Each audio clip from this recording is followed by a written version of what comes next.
we had our coronation night. And third, last night, was that last night? We have the Pasagudar. And tonight, from the heart of the Philippine archipelago, welcome to the Gala of Beauty as we celebrate the wonder of the enchanting province of Romblon. This is the first ever search for Mutya ng Turismo 2015. Maagong gabi sa tanan. This is the 168th founding anniversary of Ojongan.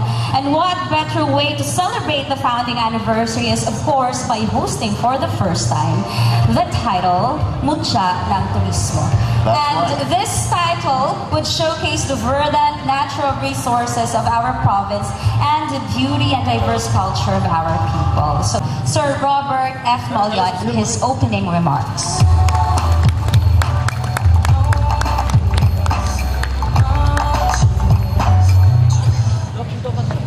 Thank you so much, Michelle. Ating mga panauhin ngayong gabi, the Board of Judges, local officials, guests from different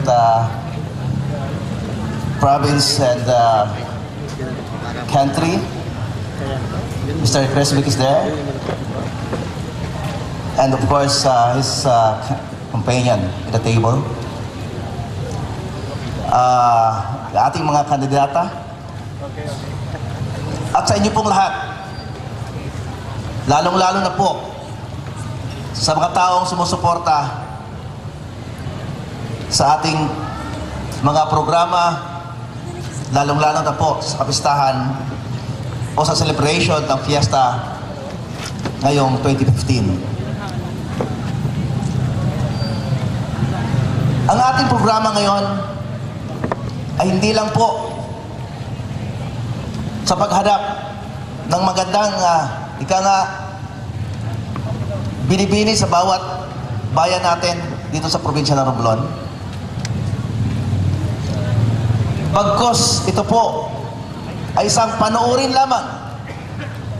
Pero ang importante po kung paano po natin mapasigla ang turismo po dito sa probinsya ng Romblon. Kailangan po natin na magsama-sama. Trabahuin natin, tayo mga Romlumanon, ipakita natin sa buong mundo na mayroon tayong mga potentials, mga importante,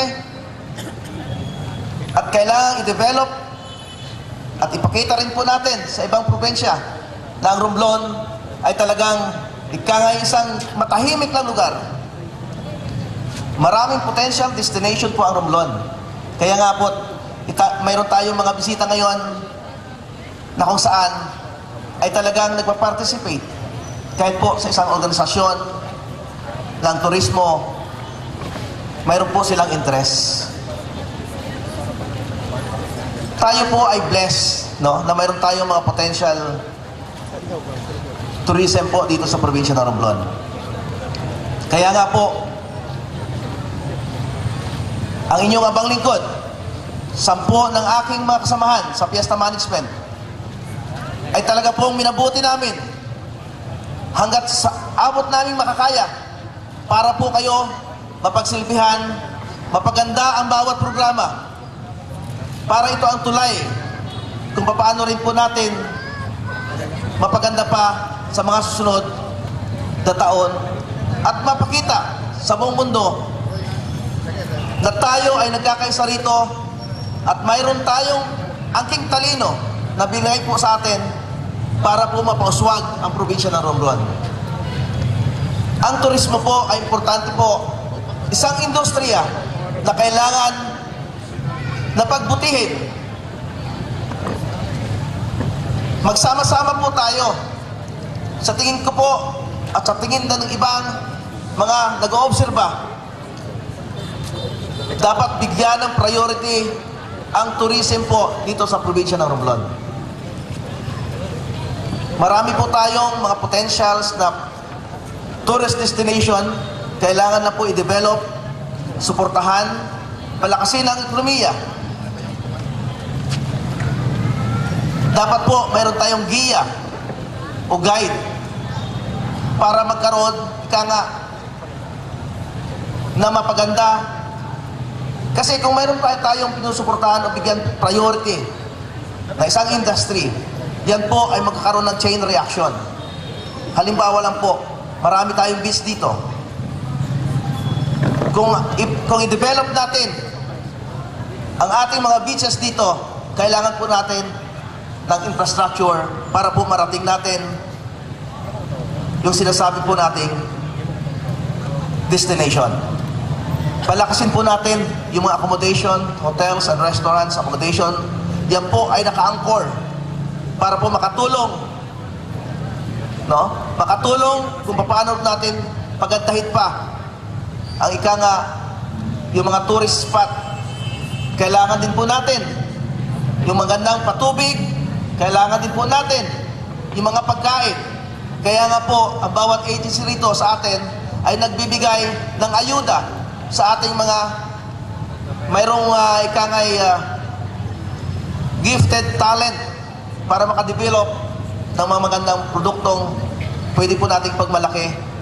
Nandyan po ang DTI, nandyan po ang DOST, nandyan po ang TESDA, na kung saan ay talagang ginagawa nila ang kanilang tungkulin para mapalaganap ang magandang turismo po dito sa bayan ng Romblon, sa probinsya ng Romblon, I mean.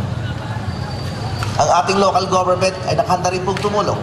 Kaya nga po, ang inyong abang lingkod, nabigyan ng pagkakataon para hawakan itong selebrasyon, itong piyesta ngayon dito sa bayan ng Ojongan. Ako po ay hindi nagdalawang isip at ito po ay isang challenge para sa akin.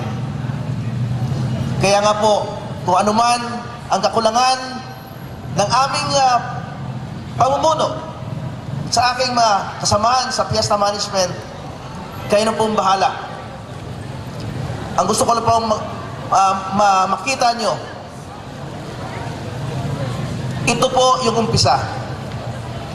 Ito po ang pwedeng giya doon sa susunod pa na management na hahawak sa bawat fiesta. Kaya nga po, kung mayroon tayong pinag-umpisahan, kailangan po i-improve. Ang kailangan lang po ay kooperasyon.